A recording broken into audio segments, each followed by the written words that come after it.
Hey everybody, welcome back. Thanks for listening in. Today I've got two very interesting guests. We're going to split it up into two podcast episodes for you guys. It's a topic that is seldom discussed, and a lot of people that I ever have brought it up with don't really understand what's going on. So we've got someone in the studio today. I'm going to let her introduce herself, and then we'll jump right into it.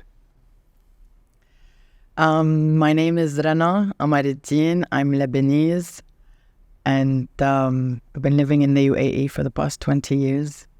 I was diagnosed with multiple sclerosis in 2016, and I've been living with it since then. I'm glad I'm here. Trying to raise awareness. Thank you for being here. Raising awareness is literally the reason for the existence of my organization. It's good to be here. Thank you. I appreciate it takes a lot of bravery to step up. It takes a lot to be able to come into the public space and to speak about things. We were just on our way back from coffee. We were talking about how stigmatized mental health and wellness and any of these issues are. And, over the last 4 years, I've talked to thousands of people at this point, and everyone has almost near the same story, with slight different flavor, but it's all heavily stigma-based. We don't talk about it because there's shame. We don't talk about it because it's taboo. We don't talk about it because of... But also the stigma comes from the lack of awareness. Agreed, 100%. 100%. And so this is exactly why our purpose of our organization is to do things like this, have conversations, have dialogues. And as soon as that awareness starts to happen, and they're like, oh, okay, oh, it's not world ending. Oh, I should feel embarrassed for feeling embarrassed about it. Once we get to that stage, that's when I think conversations start to happen at the dinner table at home. Yeah. Most families don't have these conversations. And I'm not going to lie, I'm a little bit excited to talk to your mom about this. That represents a different generation, and most times we have that generational gap that creates a problem. So just for the audience who don't know, can you tell us very briefly in summation what MS is? Okay, so multiple sclerosis is basically an autoimmune disease, all right? It's a condition that affects your brain and your spinal cord, and you get lesions, and hence, there's a lot of chance for, disability, okay? It affects your movement, it affects your vision, it affects the balance. It also affects your mental health and emotional health, so your mood. Mm-hmm. And it's a lifelong condition. There's no cure yet. So, yeah. Thank you. Thank you for sharing.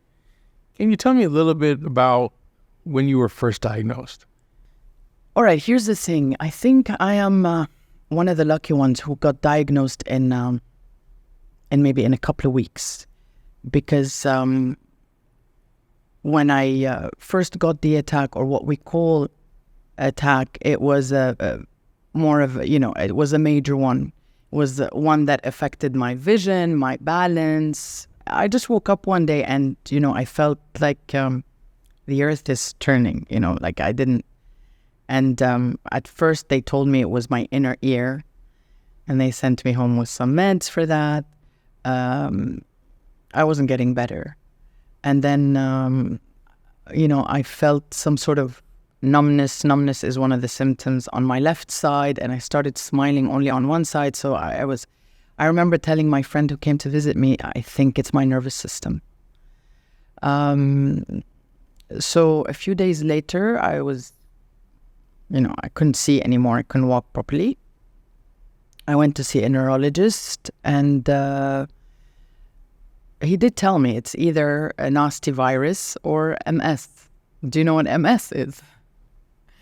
I kind of knew what MS is only because we had a neighbor, growing up that suffered from MS, and unfortunately there weren't any breakthroughs when it came to meds then, so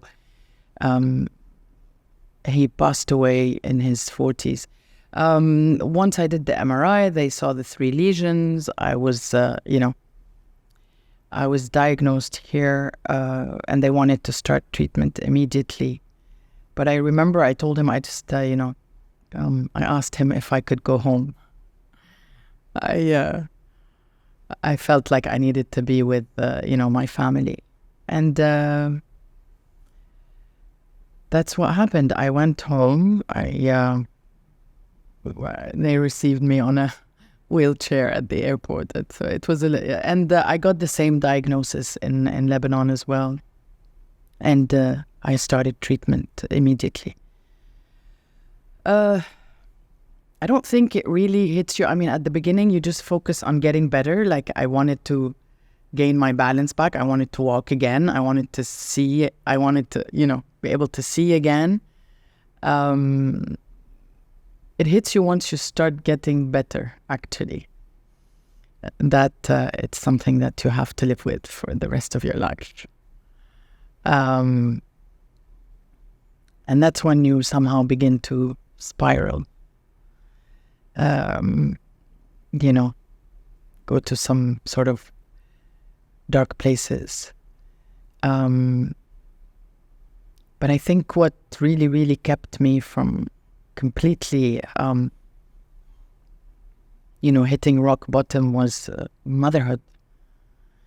I was getting, I didn't understand my mood shifts. I didn't understand, so I was really, when I took some distance, I'm like, who is this person? My mood keeps, changing, and I got a very emotional very quickly.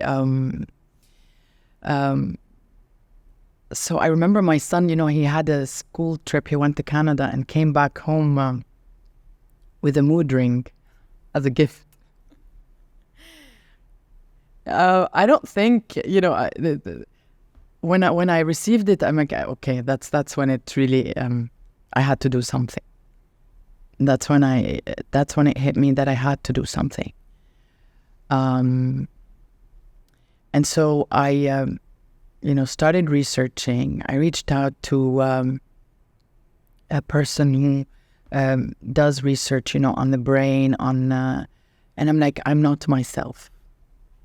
Is this normal? Is this something chemical going on in the brain? Is this, I feel I'm depressed, but I don't know if I'm depressed. And then he answered, he's like, yes, it's something chemical in your brain, and MS does that.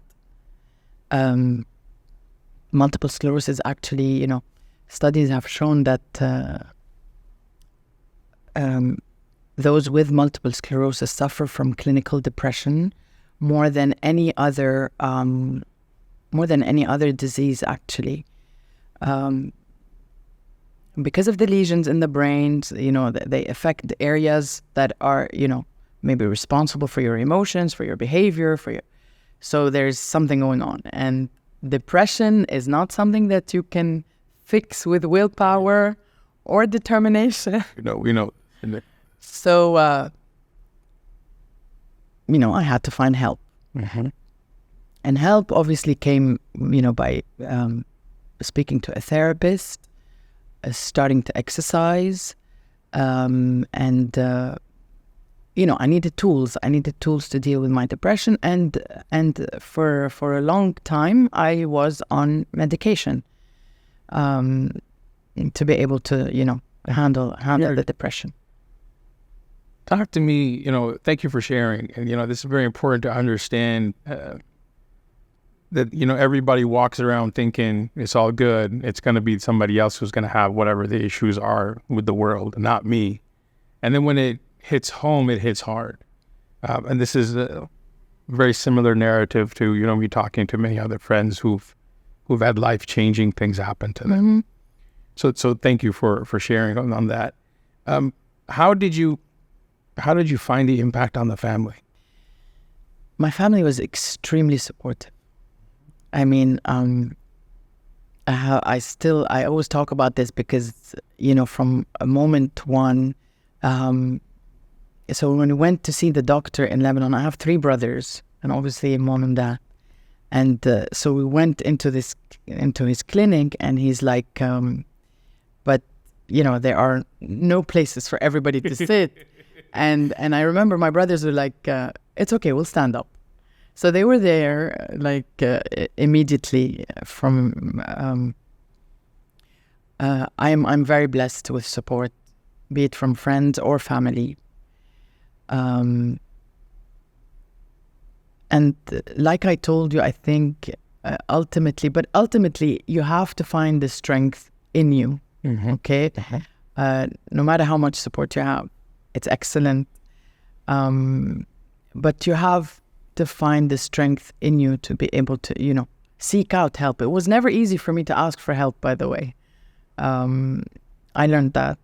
I mean, I'm still learning it. And yes, motherhood, I had to tell my children that no matter what life throws at you, you take it in your stride. How old were your children then?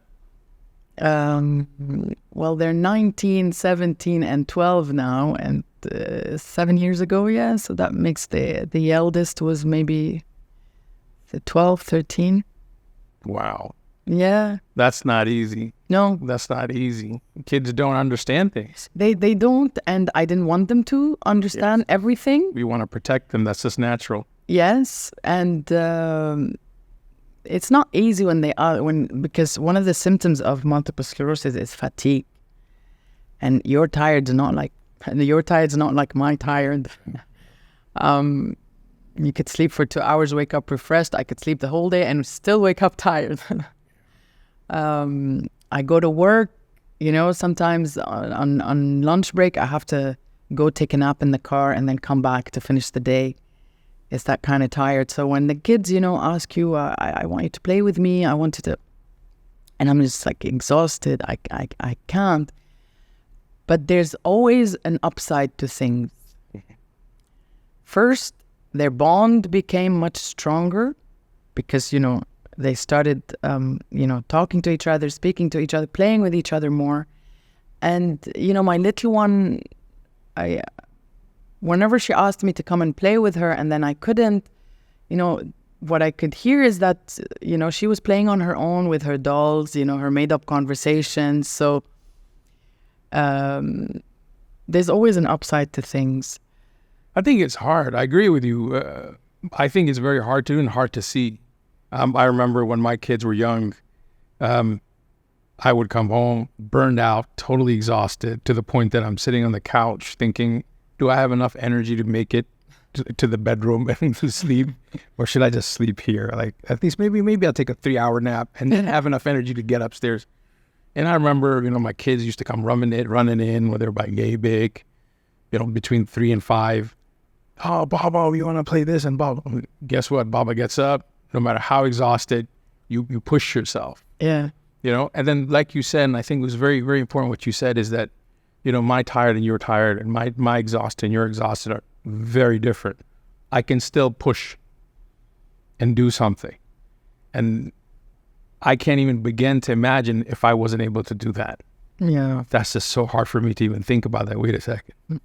And I remember when the kids were very small, I have to we're walking in the mall, they want to sit on my shoulder. Then they started getting big, and my son started getting big on all the habits. He started getting super big. And Baba, we're going to sit. And I had chronic back pain issues. I don't care.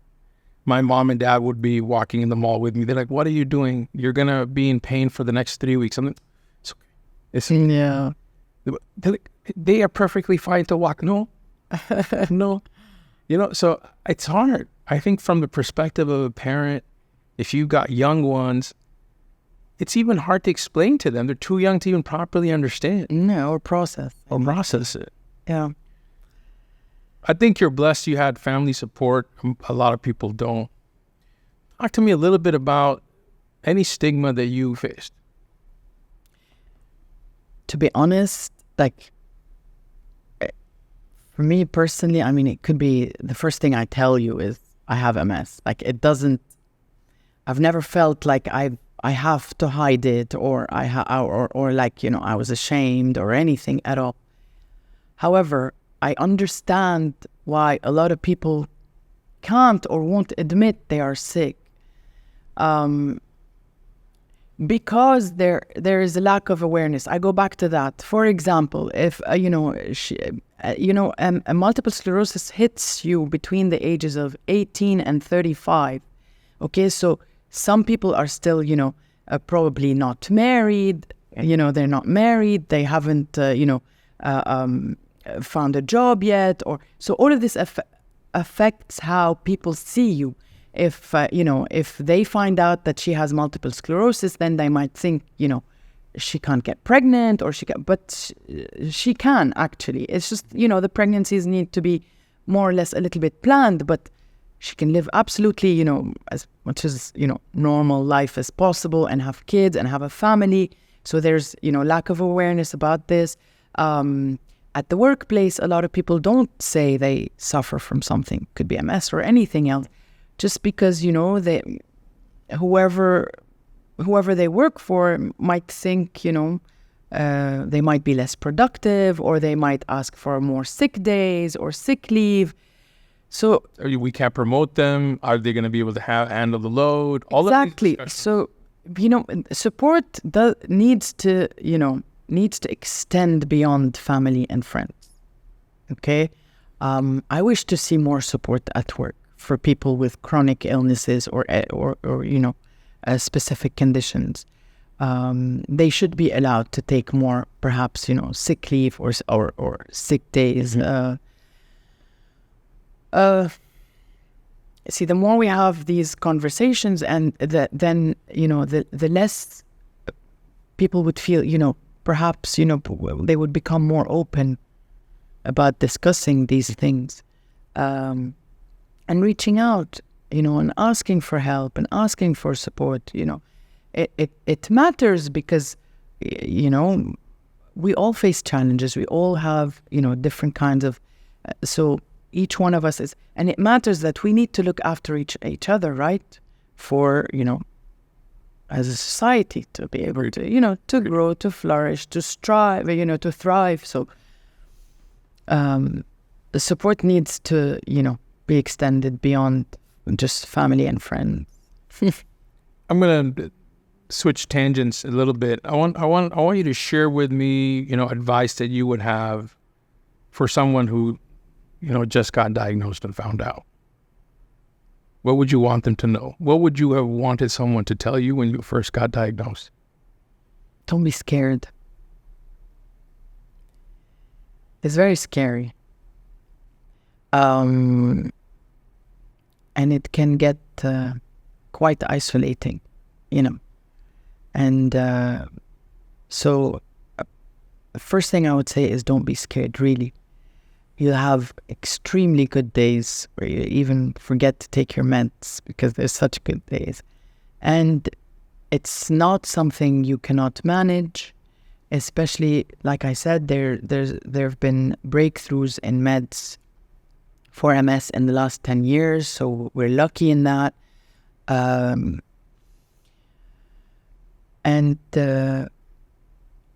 don't be afraid to ask for help. Keep moving, keep pushing. Don't give up, basically. Don't give up. It's really not the end of life or the world. It could be perhaps the end of life as you knew it, but it doesn't mean certain areas in our life are not going to become better. MS has made me kinder, more empathetic. I pay more attention to little details. Someone once asked me, I think, when do you feel happy, or are you ever happy after you got diagnosed? I'm like, I'm happy every day. Every day there are moments of happiness. Plus, happiness is not exactly.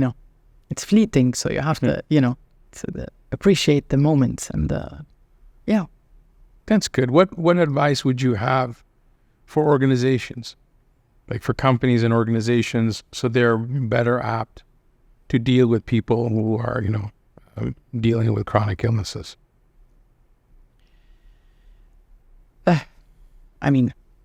I don't know, but the reasonable thing would be that once you're aware that,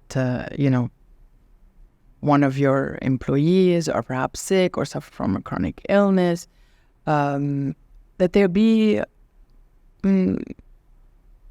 I don't know, specific, perhaps,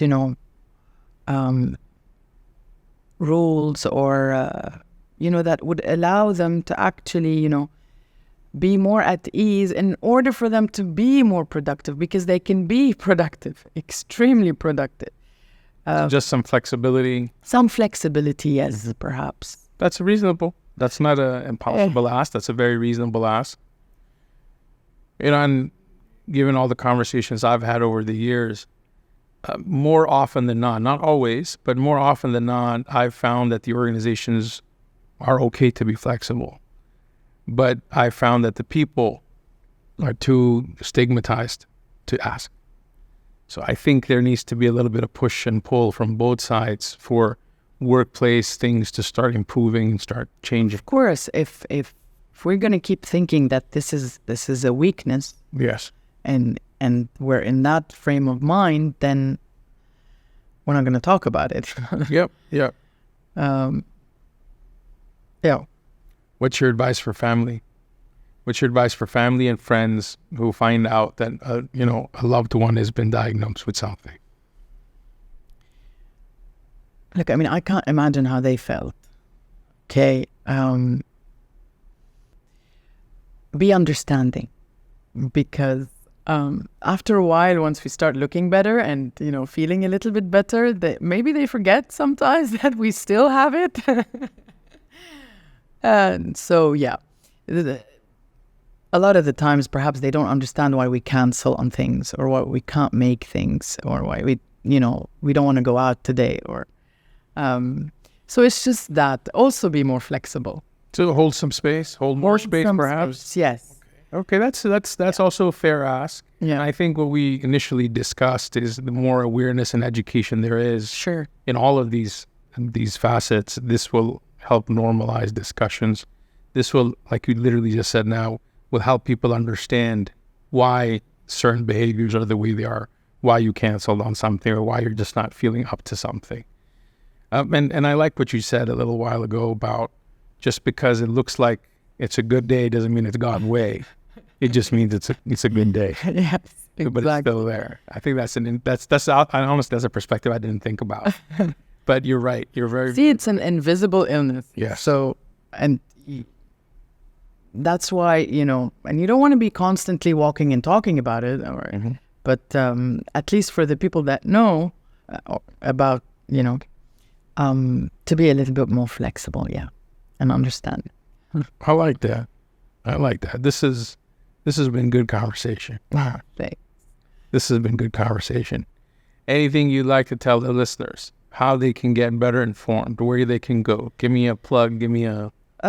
I'm so glad. Yeah, no, I'm so glad. Finally, we have a national MS society in the UAE, and they're working hard on, not only raising awareness, but also, pushing in more towards research and how we can actually, because this is what we want ultimately, to find a cure. So that's excellent. Like I said, multiple sclerosis not only affects you physically, but also mentally and emotionally. So make sure you're working on all of those together. There's no shame. There's no shame in saying, I am depressed, I need help. There's absolutely no shame in that. The only way to move forward or to actually, feel better is to actually, do something about it or talk about it and process it with others.